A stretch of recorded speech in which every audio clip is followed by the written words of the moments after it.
চা চলে এসছে। দেন ভাবি, চা দেন, আপারে দেন, খালুজানরে দেন। Thank you.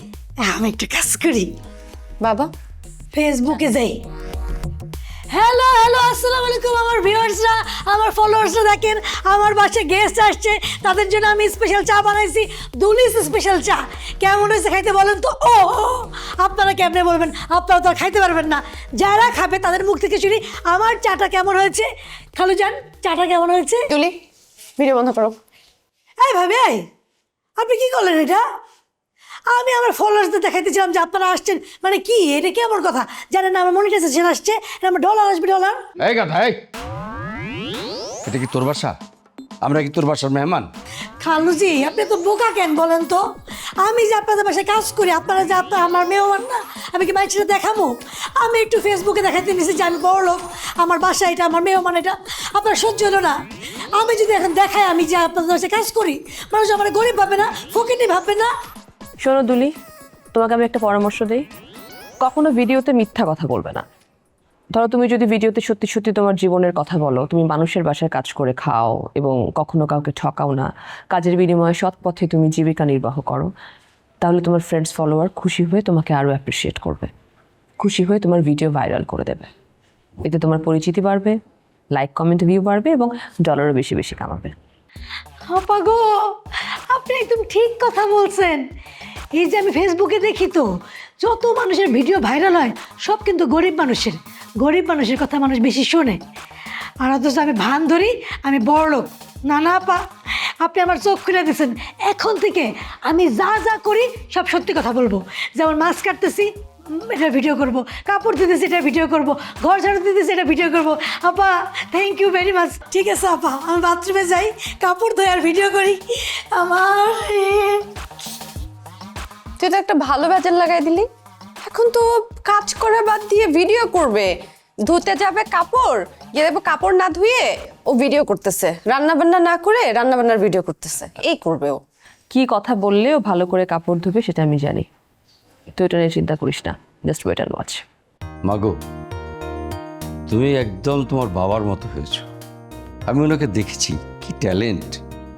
ফ্যাক্টরি অফিসের লোকজনকে কি একটা কারিশমা দিয়ে যে কাজ করিয়ে নিতেন, সবাই আরো আনন্দ নিয়ে বেশি বেশি কাজ করে দিত। জি আঙ্কেল, আপনি ঠিক বলেছেন। আমার বাবা তো আসলে মানে একদম বংশগতভাবে যে ইন্ডাস্ট্রিয়ালিস্ট ছিলেন তা নয়, জীবনের শুরুতে উনি চাকরি করেছেন, বিভিন্ন রকম বুদ্ধি বের করে উনি আজকে এই পর্যায়ে আসতে পেরেছেন।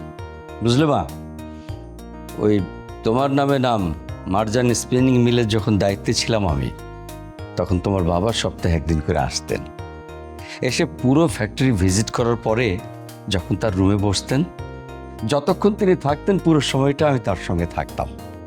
আহা, তখন তিনি সবসময় তোমাকে নিয়ে আলোচনা করতেন, বলতেন আমার মারজান এরকম, আমার মারজান ওই রকম। আমাকে তো বলতেন মকবুল সাহেব দেখবেন একদিন আমার অবর্তমানে এই চেয়ারে বসবে আমার মেয়ে মারজান। তোমাকে নিয়ে স্যার অনেক বড় বড় স্বপ্ন দেখতেন। সময়ের সাথে সাথে অনেক কিছু পরিবর্তন হয়ে গেছে আঙ্কেল, আমার সেই বাবার আগের মতো নেই। উনি এখন আমাকে আগের মতো ভালোবাসেন না, আমার প্রতি সফট কর্নার নেই ওনার। তাই নাকি? অবশ্য তোমাদের ওখানে চাকরি ছাড়া আমার তো বেশি দিন হয়নি, 3 বছর হয়েছে। 3 বছরের মধ্যে স্যার এত বদলে গেলেন। ও মা, তোমার বাবা কি আবার বিয়ে শাদী করেছেন নাকি? ওই পক্ষে কোনো বাচ্চা কাচ্চা হয়েছে? না না, ওইসব কিছু না। তাহলে এভাবে পাল্টে যাওয়ার কারণ কি মা? তোমাকে নিয়ে যখন আমার সঙ্গে আলোচনা করতেন, উনি বলতেন মকবুল সাহেব মেয়ের ভবিষ্যতের কথা চিন্তা করে আর বিয়ে শাদী করলাম না। তখন অনেকে আমাকে বিয়ে শাদী করার কথা বলেছিল, কিন্তু ভেবেছিলাম যদি সৎ মা ঘরে এসে মেয়েটা আমার কষ্ট পায়, এই জন্য বিয়ে শাদী করিনি। আহা, স্যারকে দেখলে আমার মায়া হতো। এত বড় একটা ইন্ডাস্ট্রিয়ালিস্ট মানুষ, অথচ মেয়ের ভবিষ্যতের জন্য, মেয়ের ভালোর জন্য নিজের সমস্ত স্বার্থ ত্যাগ করেছেন তিনি। বলো মা, এমন বাবা কজন সন্তানের ভাগ্যে জোটে? জানো মা, তখন তোমাকে আমার খুব দেখতে ইচ্ছে করতো। আঙ্কেল, আপনার অবজারভেশন অনেক ভুল আছে। আমার বাবা নিঃসন্দেহে ভীষণ ভালো মানুষ, কিন্তু সে যখন অন্যায় করতে থাকে তখন সে আর মানুষ থাকে না। সে সব কিছু অর্থ দিয়ে বিচার করে, যেটা আমার এথিক্সের সঙ্গে একবারই যায় না।